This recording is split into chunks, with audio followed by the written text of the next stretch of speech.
Assalamualaikum teman-teman Cerita Untungs. Cerita Untungs kali ini mengundang Syekh Reza Abdul Jabbar dan Ustazah Khadijah Peggy Melati Sukma yang datang dari New Zealand.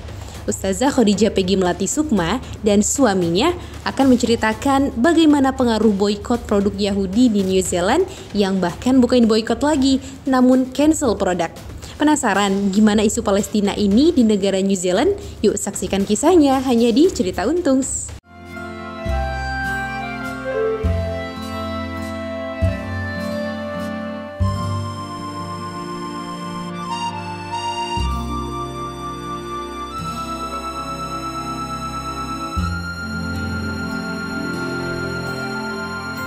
Assalamualaikum warahmatullahi wabarakatuh, teman-teman semuanya. Kita akan kedatangan pengantin baru.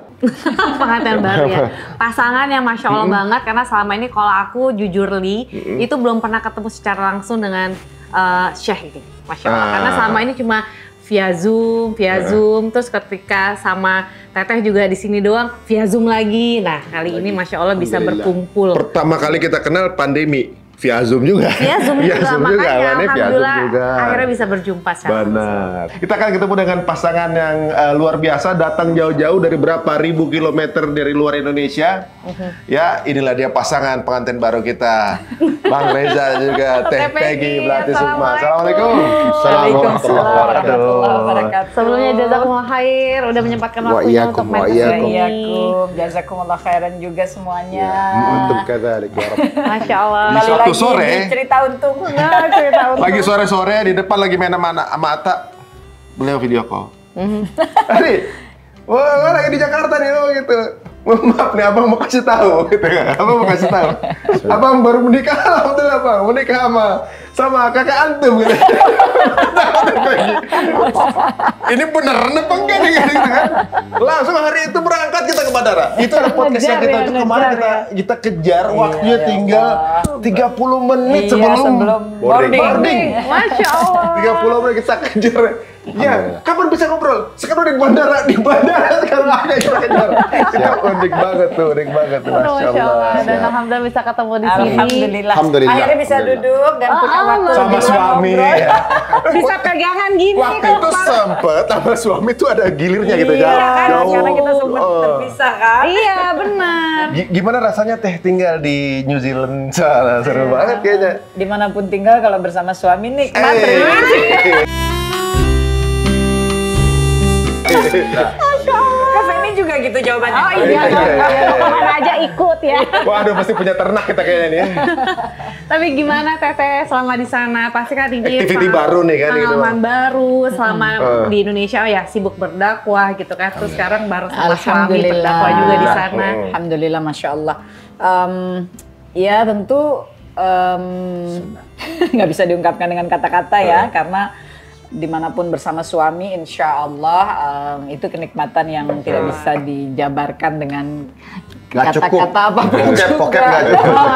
Jadi kayak hadiah dari penantian ini nih, kayak hadiahnya. Sebenarnya kalau mau jujur, nah ini juga mungkin sharing ya sambil ngobrol ya.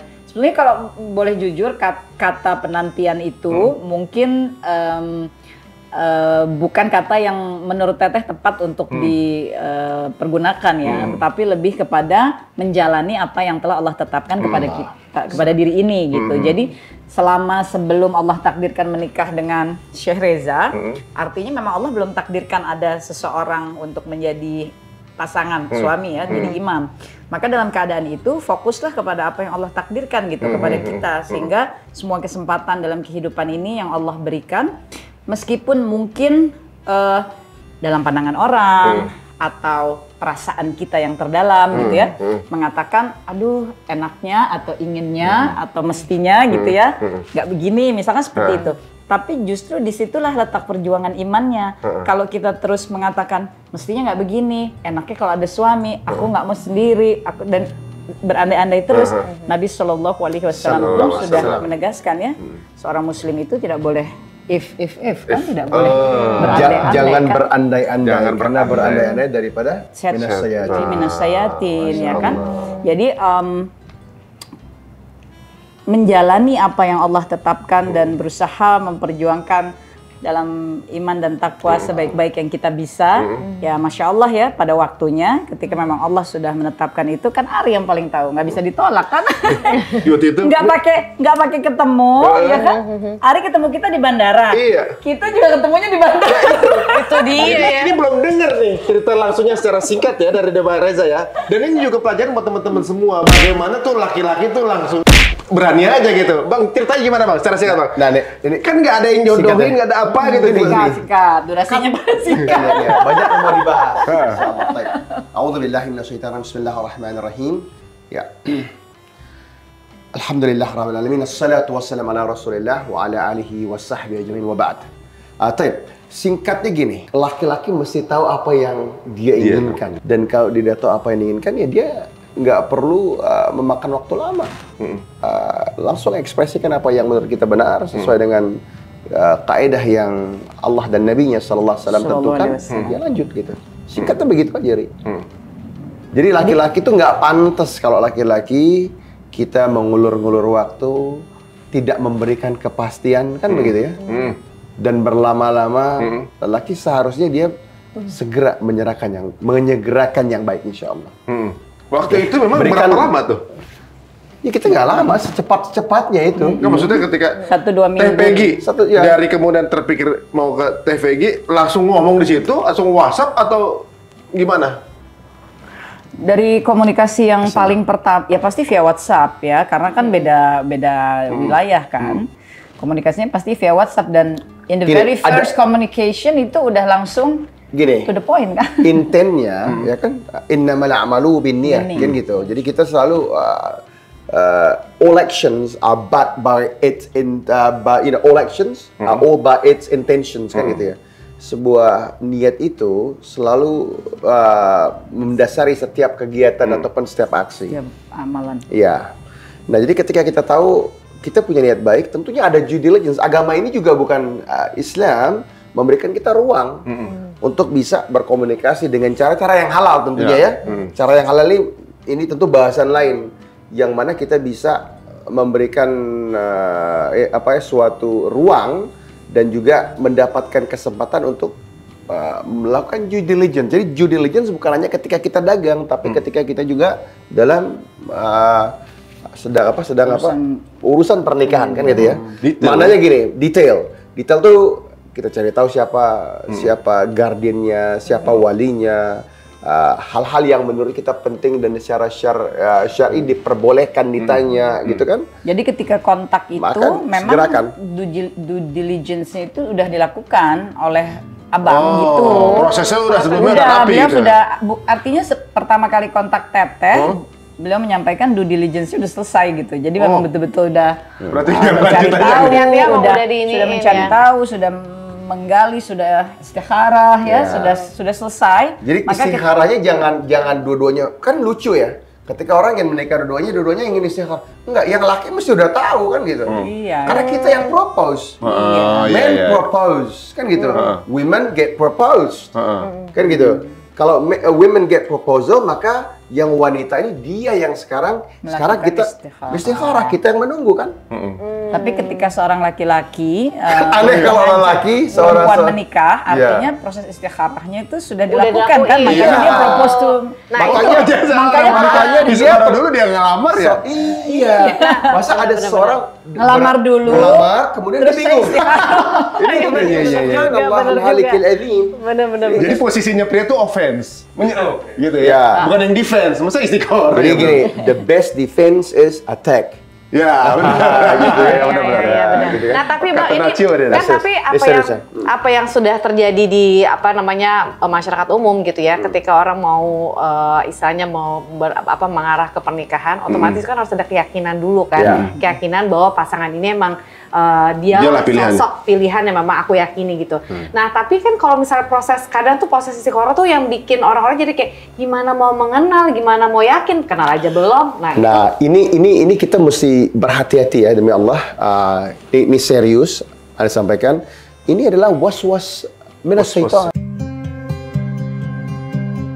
Inilah yang setan inginkan dari kita, merasa wah, kalau nggak kenal, kalau nggak makan bareng, kalau nggak jalan bareng, gitu ya.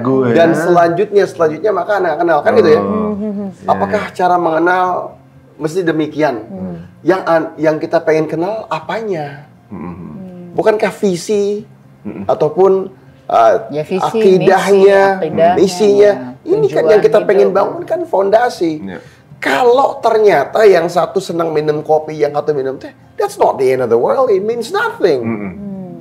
Gitu kan ya? Wah sama dong. Ana demen makan pempek, dia juga demen makan. So what? You can't build nothing on that, gitu kan? Itu nggak ada apa-apa. Sama loh, kita demennya warna biru. Come on. Jadi kalau Tapi anak sekarang begitu ya. Nah, ini yang pengen kita coba ubah. Jadi kalau itu demikian, kalau itu terjadi, maka it's a waste of time. Ya, lose fokus berarti. You are losing the questions. Kalau kita punya limited questions to ask, let's say, ada 10 pertanyaan, you have 10 questions to ask. Gunakan those 10 questions wisely. Kalau habis pertanyaan itu diwarna, dimakan apa, gitu kan ya, senang aja apa nggak ini nggak tertuju ke arah yang benar pertanyaannya. Karena dalam Islam pernikahan itu adalah sesuatu yang besar nilainya kan, menegakkan dari separuh ya agama Allah ini. Jadi ketika kita akan menikah, yang menjadi keutamaan itu sebetulnya bukan lagi dia senang makan apa, aku apa, bukan lagi dia kalau gaul gimana, aku gimana, bukan kan, bukan itu lagi. Dia dulu maaf misalnya berapa kali udah pacaran apa itu kan justru sesuatu yang memang nggak sama sekali nggak sesuai kan. Kalau tujuannya adalah kemuliaan dan harapannya adalah ridhonya Allah, maka tata caranya pun harus demikian sehingga tidak bertemu intensif untuk berdua-duaan kesana kemari. Yang demikian juga bukan suatu masalah, karena yang harus kita tahu adalah akidahnya, yang harus kita tahu adalah visi misinya dalam kehidupan, tujuan. Nah itu dalam suasana kehidupan seperti hari ini, yang demikian itu kan kita bisa cari tahu lebih dulu sebetulnya, apalagi laki-laki ya ketika akan propose gitu ya. Nah bagi perempuannya gimana untuk tahu tentang laki-laki itu? Ya tentu mempergunakan juga kan jalur yang kita punya ya. Dan kemudian kalau memang lingkungannya sama, ada guru, kita bisa minta guru kita untuk memperantarai gitu. Orang soleh, orang dan berilmu. Dan bisa ditanyakan, misalnya kita sedang dalam bab katakanlah akidah yang kita ingin benar-benar tahu sedalam mana atau selurus mana akidah seseorang. Ini bahasan paling penting. Tentu kita bisa mengemukakan pertanyaan-pertanyaan kan. Kita bisa tanya, di mana belajar dengan siapa? Pernah belajar dengan bab apa, dengan buku-buku apa? Kan pertanyaan-pertanyaan yang memang bahasa kita memang substansial. Dan kembali lagi pertanyaan substansial ini muncul tentu berdasar kepada tentang bagaimana pandangan kita terhadap pernikahan itu sendiri. Ketika misalnya kita masih merasa bahwa pernikahan itu, ketika kita masih merasa perlu menanyakan hal-hal yang sifatnya remeh-temeh atau duniawi atau rasa semata, maka mungkin apa yang kami sampaikan ini jadi nggak muncul kan gitu. Oleh karenanya penting dan itu penting karena ketika yang ditanyakan terus-menerus di awal-awal hanyalah hal-hal yang sifatnya remeh-temeh, itu nanti akan menimbulkan rasa rasa yang timbul terus padahal tidak dibangun di atas sesuatu yang punya substansi. Sehingga kita akan suka. Dan ketika rasa itu telah ada, pertanyaan-pertanyaan serius yang seharusnya ditanya jadi terabaikan kan? Jadi bias ya. Jadi nggak fokus jadi bahkan tidak ditanyakan lagi karena udah ada rasa tidak enak. Kalau kita mulai dari zero, clean slate, nol gitu kan? Let's focus on the fundamentals of the marriage. Jadi kita kan nggak ada rasa karena kita merasa gini, kalau cocok lanjut, kalau nggak apa-apa. Iya. Benar sih. Jadi kayaknya perlu nih teman-teman semua kalau misalnya tertarik gitu ya. Ini berdua untuk bikin daurah suami istri yang asik banget. Asik banget ya. Setuju sih. Bagaimana rasanya Teh? Ini orang yang asing banget loh nih. Kemudian tinggal di tempat yang ini kan tempatnya Iya, teteh. benar. Itu Orang yang challenge. asing, tempatnya teteh asing juga. ya. Iya. Nah, itu ada penyesuaian dulu apa gimana? Apa memang Langsung aja terus gitu. bagaimana ngakrabin anak-anak? Nah, gitu. itu sebenarnya Ana yang punya rasa was-was itu kan, karena begini, bukan hanya New Zealand ya. Kalau New Zealandnya mending lah ya, karena keseharian Ana yang seorang petani gitu ya, peternak ya, di tempat yang pedesaan, ya, jauh dari hiruk pikuk gitu kan. Tapi itulah kita harus yakin bahwa Allah Rabbul Alamin nggak pernah salah dalam seluruh urusan dan seluruh takdir Allah itu baik semua. Kalau kita jalan satu hasta kepada Allah, maka Allah akan jalan lebih panjang lagi kan. Kita berjalan kepada Allah, Allah akan berlari kepada kita. Jadi Allah yang akan cukupkan. Jadi kerisauan, kegalauan itu akhirnya terjawab bahwa aku akan berserah kepada Allah Rabbul Azza, ya, atas seluruh urusanku, ya. Ya, dan itu yang Teteh sampaikan juga kan kepada Syekh ya. Tentu kan pasti dari sisi beliau juga ada kan perasaan was-was ya. Was-was artinya gini, ya tentu karena Allah sudah takdirkan kami menikah ya, sehingga di dalam pernikahan atau hubungan yang sudah halal ini tentu diskusinya kan menjadi lebih lapang ya, sehingga Syekh juga menyampaikan bahwa kehidupan yang akan dijalani begini gitu kan ya, dan suasana tempat tinggal begini-begini. Makanya pasca menikah kami sempat terpisah, tapi kemudian segera mengaturkan waktu, dan ketika mengaturkan waktu itu Teteh kesana itu belum stay. Benar-benar datang melihat suasana, keadaan, kehidupan. Termasuk hari pertama datang sudah langsung. Kita lihat itu live-nya lagi pertama kali datang tuh. Iya. Gitu. Tapi begitu sampai di farm hari pertama itu sudah langsung dibawa terjun ke farm ya. In the very first day gitu kan.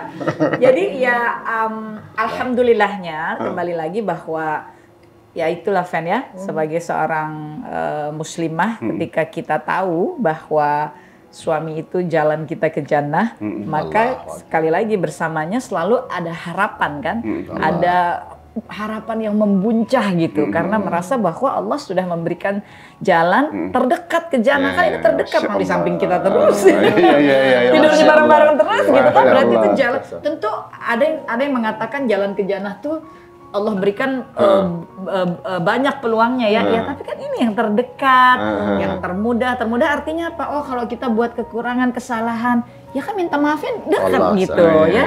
Oh, kalau kita ada ketidaktahuan, ya kapanpun insya Allah kan bisa tanya, karena memang sama-sama. Berarti memang jalan terdekat ke jannah kan, sehingga ketika disimpan oleh Allah di Southland, Karena di ujung dunia itu, bukan hanya di New Zealand ya, Benar-benar tapi ini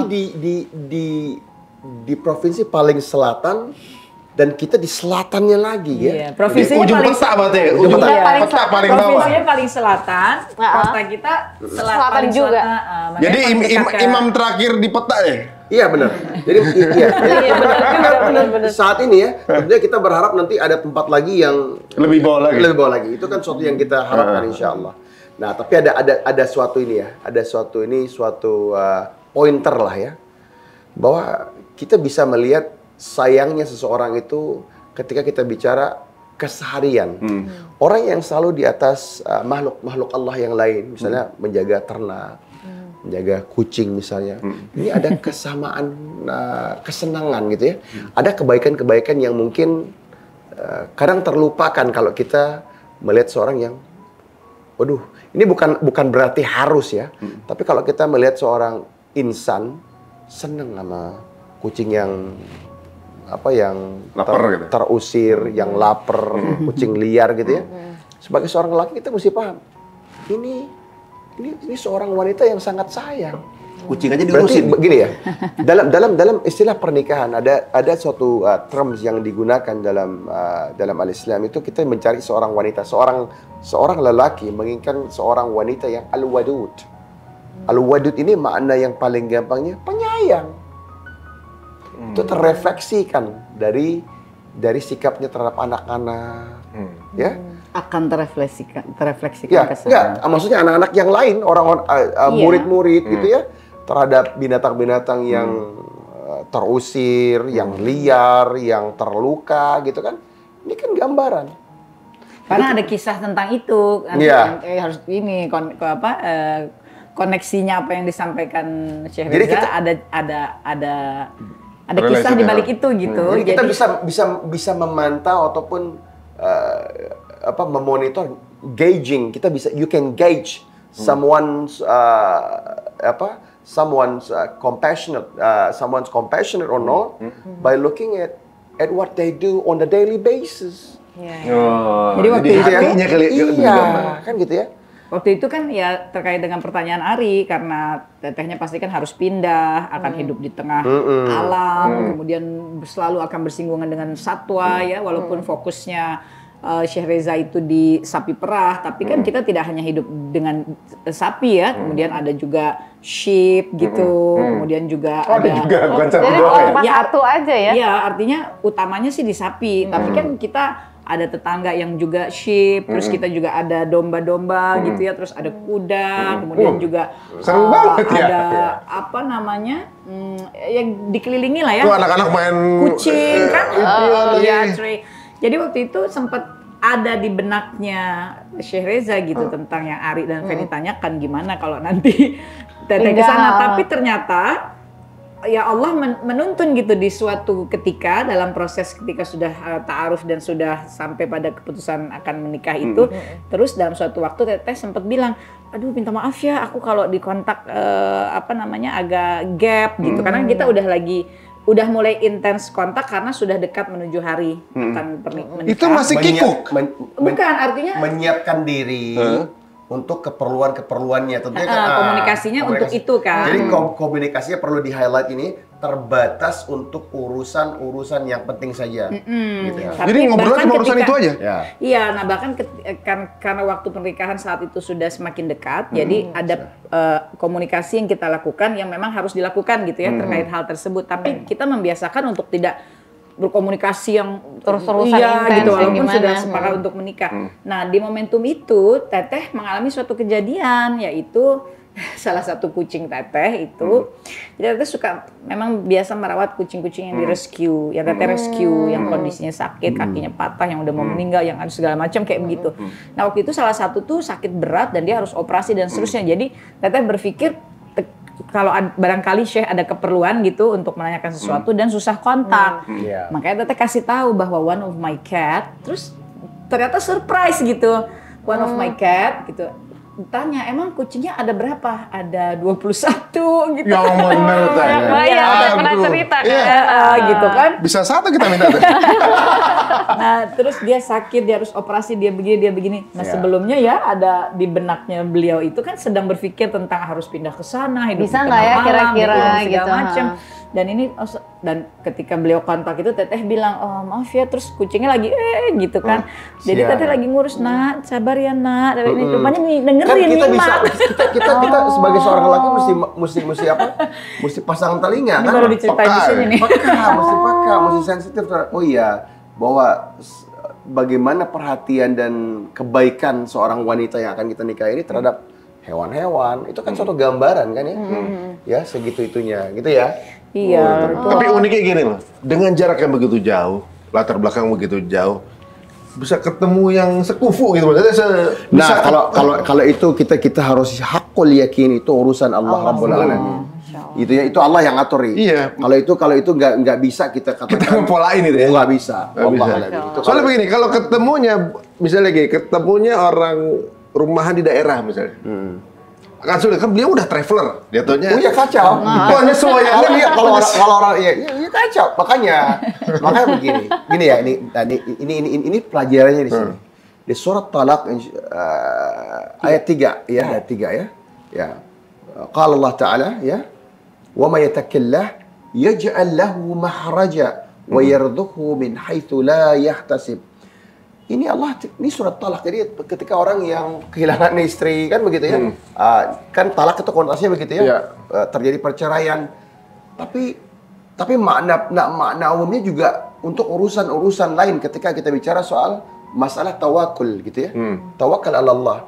Maka Allah mengatakan barang siapa yang benar-benar bertawakal kepada Allah, ya, bertakwa kepada Allah, tawakal kepada Allah, dan benar-benar bergantung kepada Allah Rabbul Alamin 100%, maka Allah yang akan mengurusi yaj'al lahu mahraja. Allah akan bukakan jalan, ya, pintu-pintu dari tempat-tempat yang kita tidak pernah duga dia ada, gitu ya. Jadi yaj'al lahu mahraja. Jadi whomsoever relies upon Allah Rabbul Alamin 100%, Allah will give you an escape route from ways you never imagined existed.